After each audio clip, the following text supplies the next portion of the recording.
Hello, good evening, and welcome back to the Chronicles of a Gooner, the Arsenal podcast brought to you by the last man standing with loserport.com. As ever, I'm your host, Harry Symeou, and this is a last-minute video. It's an impromptu video based on some reports that I've literally just finished reading.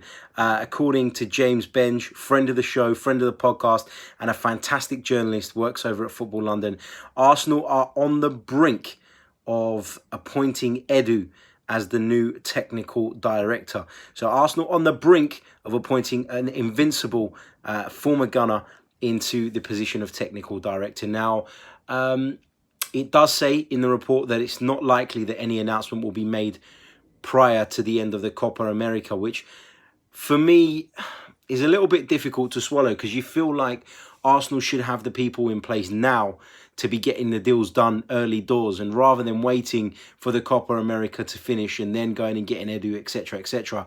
I'm happy with the appointment of Edu. He's someone who knows what the club's like. He's someone with a winner's mentality. He was a good player, etc., etc. But for me, I would have liked to have seen this done and dusted. And I don't see really what bearing Edu getting the Arsenal job would have on Brazil in the Copa America anyway. It's not like he's the manager and he's going to be distracted. It's not like he's one of the playing staff and you want to keep it under wraps. He's coming in as a technical director.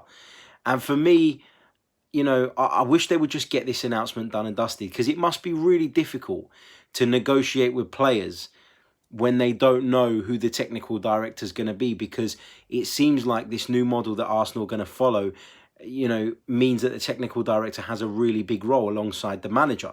It's really important that you get this appointment right. And so, you know, I'd rather they get the right man and wait a little bit than get the wrong man. Of course I would. But it just feels like at the minute, it's kind of putting our summer on hold, waiting for Edu. And if that means that we miss out on some transfer targets, I'll be really, really disappointed.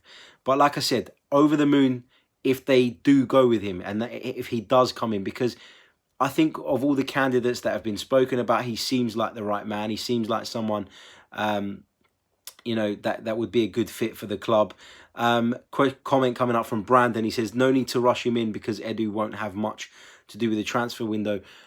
I think Edu would, though. I think any technical director would. If you're to go by what what Raul and Vinay told us in those interviews, the technical director has a huge, huge part to play, and he's very, very important moving forward. Perhaps the transfer targets have already been identified. Agree, that could well be the case.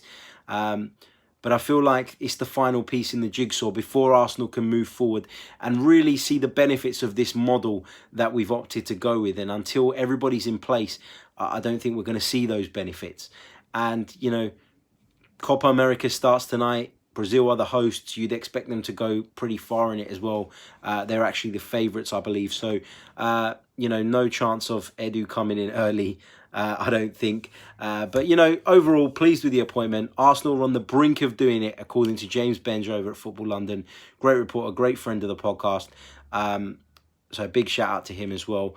I'd have liked to have seen something done and maybe an announcement in place that something along the lines of Edu will be joining, just to put the stories at rest and to reassure those players that we're going out looking to buy in the summer of the structure that will be in place, because I think that's really, really important given that we missed out on Champions League. So fingers crossed that deal gets us done as soon as possible. We hear some confirmation and we can, you know, move forward, getting those players in the transfer window and hopefully build for next season. Thank you once again for tuning in, to all of those of you watching live. Nothing professional about this video, no microphones, no overlays, nothing like that. Just thought I'd do this off the cuff, having read the report. Please, please, please, if you're watching, hit that like button. It is really, really appreciated. And we're close to 1,500 subscribers. So if you could help us just get over the line, I'll be very pleased with that. And don't forget, the Chronicles of a Gooner is a podcast. You can find it on all major podcast stores too. And I'll be back on Monday, or if anything else breaks, any other news comes to my attention, then I'll be bringing you a short video like this talking about that too. But until then, take care of yourselves and enjoy your weekend. Bye bye.